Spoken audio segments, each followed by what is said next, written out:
देवधर और मंगल की मित्रता ऐसी थी जैसे दोनों एक ही शरीर के दो अंग हों। यदि एक को चोट लगती तो तकलीफ दूसरे को होती। वे दोनों बचपन से ही मित्र थे। अब उनकी मित्रता इतनी पुरानी हो चुकी थी कि लोग उसकी दोस्ती का उदाहरण देते थे।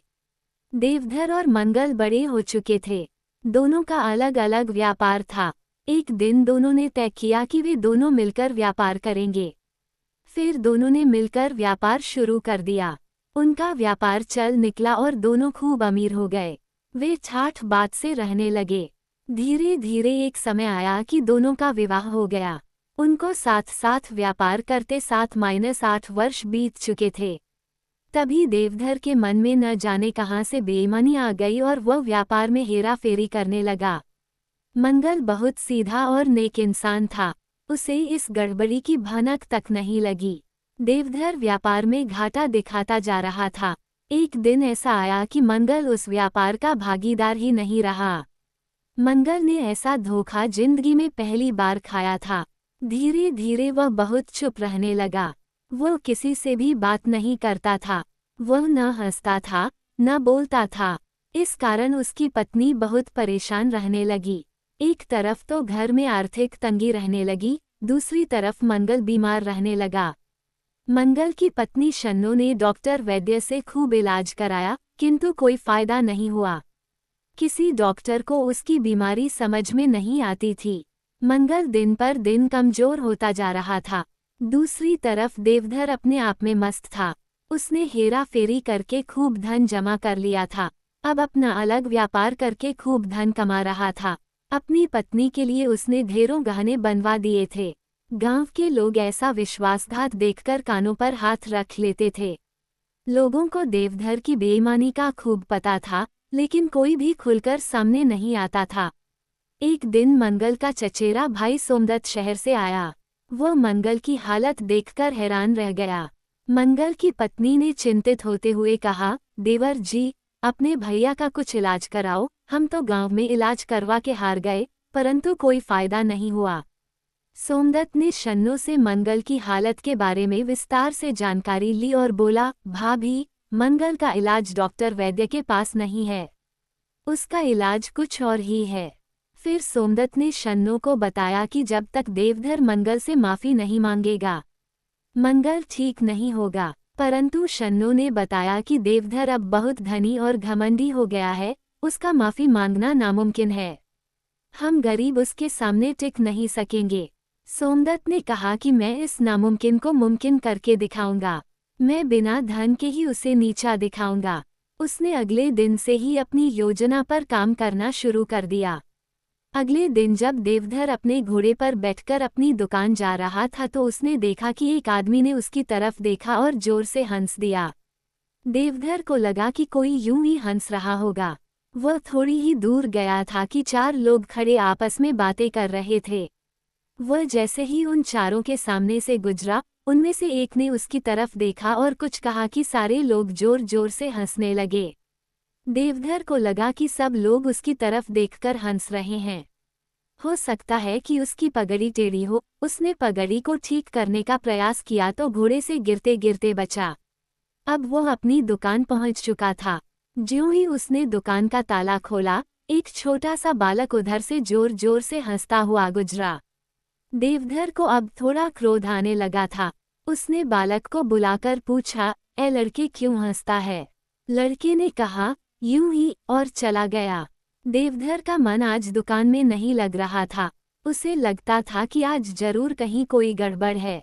कभी वह शीशे में देखता, कभी अपने कपड़ों पर निगाह दौड़ाता, परंतु उसे समझ न आता।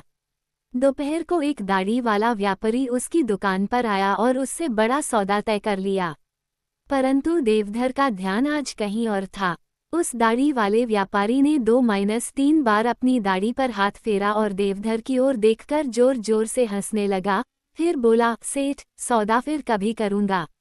देवधर को लगा कि उसकी दाढ़ी में कुछ लगा है। वह बार बार अपनी दाढ़ी पर हाथ फेरने लगा। जैसे तैसे दिन बीता। आज उसका व्यापार में मन नहीं लगा था, इस कारण बिक्री भी कम हुई थी।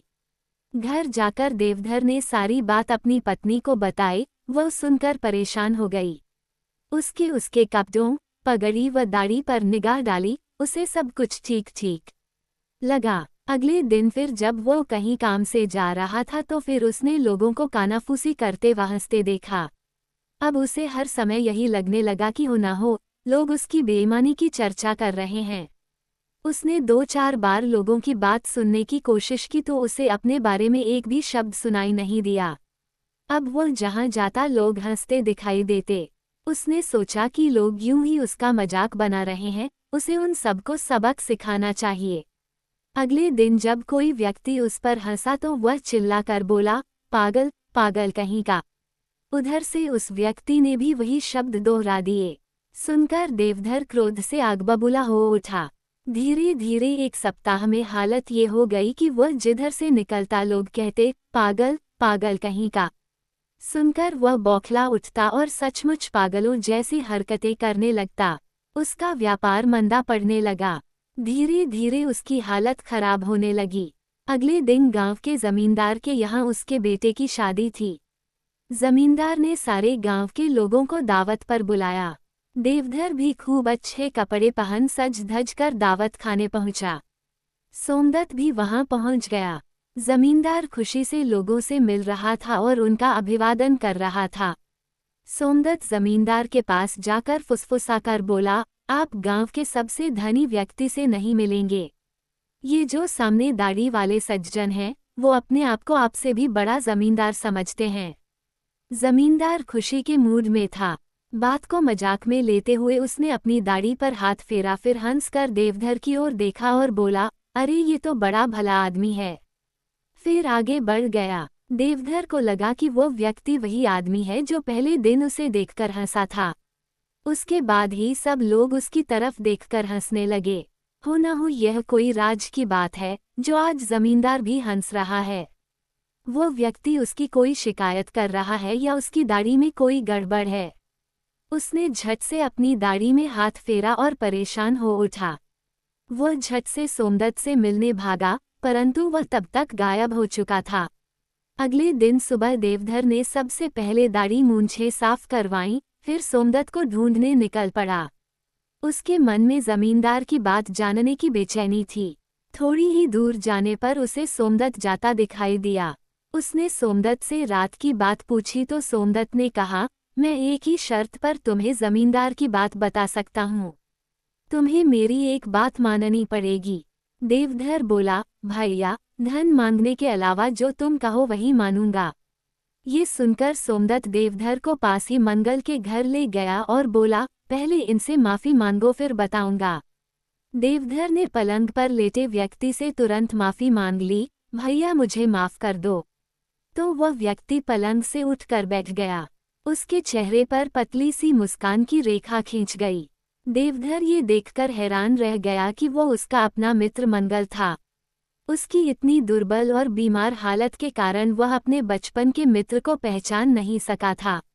उसे पश्चाताप होने लगा। तभी सोमदत्त ने बताया कि जमींदार ने तो उसकी प्रशंसा की थी, लेकिन सोमदत्त पश्चाताप की अग्नि में जल रहा था।